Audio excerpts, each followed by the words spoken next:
how are you all? I hope you all are fine. My name is Parul Rana and I'll teach you Hindi. So let's start with the chapter गीदड़ और बगुला। एक दिन गीदड़ ने अपने मित्र बगुले से कहा, दोस्त तुम कल मेरे यहाँ दावत खाने आना। सो इस पाठ में गीदड़ और बगुले की बात हो रही है। तो गीदड़ ने बगुले को क्या कहा, जो उसका मित्र था, कि तुम कल मेरे यहाँ दावत खाने आना, मतलब खाने पर आना। बगुले ने कहा, ज़रूर आऊँगा मित्र, बोलो क्या खिलाओगे। गीदड़ ने कहा, तुम्हें खीर पसंद है ना, मैं तुम्हें वही खिलाऊंगा। तो बगुले ने क्या बोला कि मैं ज़रूर आऊँगा, और क्या पूछा कि क्या खिलाओगे। तो गीदड़ ने क्या कहा कि तुम्हें खीर पसंद है तो मैं तुम्हें वही खिलाऊंगा। दूसरे दिन बगुला गीदड़ के घर दावत खाने गया। उसने एक बड़ी सी थाली में खीर परोसी। दोनों खाने के लिए आमने सामने बैठ गए। तो जब दूसरे दिन बगुला गीदड़ के घर गया तो दोनों कहाँ थे, आमने सामने बैठे थे, और गीदड़ ने थाली में खीर परोस कर दी। चौड़ी थाली में बगुले की चोंच नहीं डूबती थी। तो गीदड़ ने क्या करा कि उसे थाली में खीर दी, पर चौड़ी थाली में बगुला अपनी चोंच से खा ही नहीं सकता था।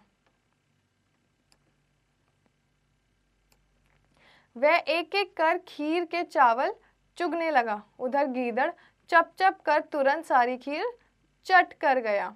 तो क्या हुआ कि खीर उसने थाली में दी थी, तो बगुला एक एक करके चावल चुग रहा था, और इतने में गीदड़ सब चप चप करके खा गया।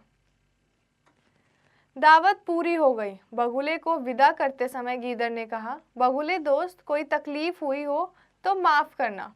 तो जब दावत पूरी हो गई, तो जब बगुला जा रहा था तो गीदड़ ने क्या कहा कि कोई गलती हो गई हो तो माफ़ कर देना। बगुले ने कहा, तकलीफ तो तुम्हें हुई है, दावत के लिए धन्यवाद। अब कल तुम मेरे यहाँ भोजन करने आओ। तो बगुले ने क्या कहा कि तकलीफ मुझे नहीं, तुम्हें हुई है, और दावत के लिए धन्यवाद।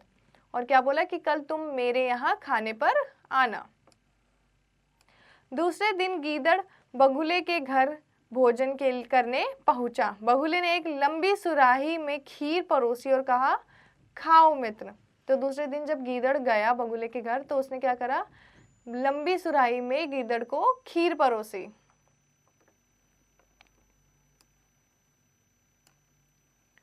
बगुला अपनी लंबी चोंच सुराही में डालकर मजे से खीर खाने लगा। गीदड़ का मुंह सुराही में घुस नहीं सकता था। वह मुंह ताकता रहा और सुराही के बाहर पड़े चावलों को चाटकर ही उसे संतोष करना पड़ा। तो बगुले ने तो सुराही में अपनी चोंच डुबाकर खीर खा ली, पर गीदड़ का मुंह सुराही की पतली नोक में नहीं जा सकता था। तो उसने बाहर पड़े हुए चावलों से ही खाकर खुद को संतोष मीन्स सेटिस्फाई किया। विदा करते समय बगुले ने गीदड़ से कहा, मित्र तुम्हें भी कोई तकलीफ हुई हो तो मुझे माफ़ करना। गीदड़ समझ गया कि जैसा मैंने इसके साथ किया वैसा ही इसने मेरे साथ किया, इस प्रकार जैसे को तैसा मिल गया।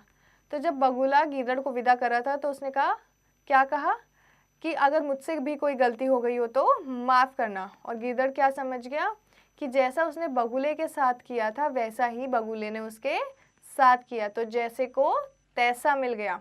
जैसा व्यवहार हमें अपने लिए पसंद ना हो वैसा व्यवहार हमें किसी के साथ नहीं करना चाहिए।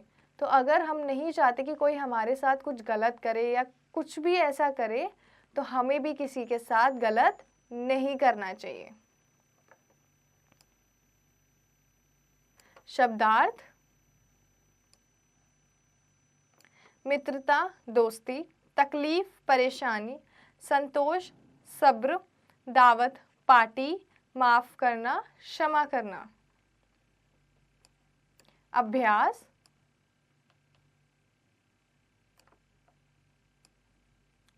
खंड का मौखिक। प्रश्न 1, सही उच्चारण करो। गीदड़, दोस्त, पसंद, तकलीफ, सुराही। प्रश्न नंबर 2, बताओ गीदड़ का मित्र कौन था? बगुला। गीदड़ ने बगुले को अपने यहाँ क्यों बुलाया? दावत के लिए। प्रश्न नंबर 3, सही उत्तर पर टिक का निशान लगाओ। गीदड़ ने दावत में बनाई खीर। बगुले ने खीर किसमें परोसी? सुराही में। खंडखा लिखित। प्रश्न नंबर 4, रिक्त स्थान भरो। दूसरे दिन बगुला गीदड़ के घर दावत खाने गया। गीदड़ ने एक बड़ी सी थाली में खीर परोसी। गीदड़ मुंह ताकता रहा। प्रश्न नंबर 5, निम्नलिखित प्रश्नों के उत्तर लिखो। तो बच्चों इन प्रश्नों के उत्तर आप खुद करेंगे।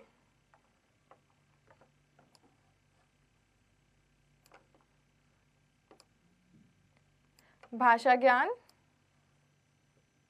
प्रश्न नंबर 6, तुक बनाओ। जैसा तैसा, आना जाना, थाली काली, साथ हाथ। खंडगा पाठ्येतर गतिविधि। नीचे चित्र में सभी को भूख लगी है, उन्हें उनके भोजन तक पहुंचाओ। तो बच्चों ये प्रश्न आप खुद करेंगे। तो बच्चों हमने ये पूरा पाठ अच्छे से पढ़ लिया है और आई होप आपको सब कुछ अच्छे से समझ आ गया होगा। तो आप इस पाठ का अभ्यास घर पे करते रहिएगा।